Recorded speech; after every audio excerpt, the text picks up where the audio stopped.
আজকে রুই মাছ দিয়ে কোপ্তা দেখাবো ইজি ভাবে। মাছগুলো ছোট ছোট করে কেটে ব্লেন্ডারে ব্লেন্ড করে নিতে হবে। তো চলো দেখাই।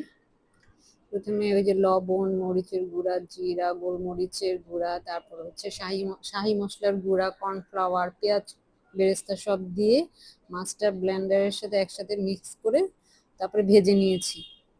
ঠিক আছে, তারপরে যে পেঁয়াজ কুচি দিয়েছি, পেঁয়াজ বাটা দিয়েছি, তারপরে ওই যে নারিকেল, কাঁচামরিচ, শুকনো মরিচের গুঁড়া, লবণ, টক দই, টমেটো কেচাপ, শাহি মশলার 1 চামচ, হলুদ দিয়ে এখন এটাকে কষাবো পানি দিয়ে। ঠিক আছে, পানি দিয়ে কষাবো। এখন একটু দিয়ে দিচ্ছি, এই যে টক দইটা দিয়ে দিলাম।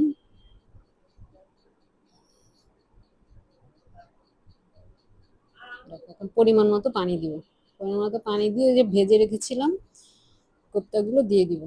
ঠিক আছে, তারপরে টমেটো চাক চাক করে কেটে সেটাও দিয়ে দিব। এখানে কিন্তু আমি একটু চিনিও দিয়েছি, আবার একটু টমেটো সসও দিয়েছি। চিনিটা দিয়ে আমি একটু নারিকেলের সাথে জাস্ট অ্যাডজাস্ট করার জন্য। তোমরাও এরকম বানিয়ে খেয়ে দেখো, ভালো লাগবে।